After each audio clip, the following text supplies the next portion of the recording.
Sitting here cooking with our Pecos table. We give you a little brief run through on why everybody needs to have one of these. Trash bag attachment. Always got to have a place to hang these. Everybody loves a little seasoning, but where do you put it? Right there, every time. Paper towels, because cooking's a messy job. Always need to stay hydrated. Every once in a while you need both hands.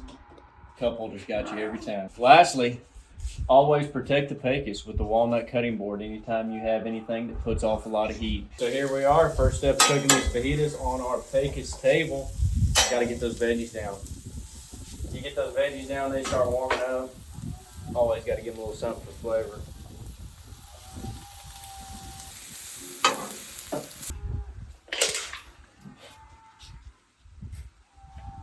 Flip these bad boys. You want me to hold your beer? No, man, I'm good. Oh, I got a Pecos. Meat's going on.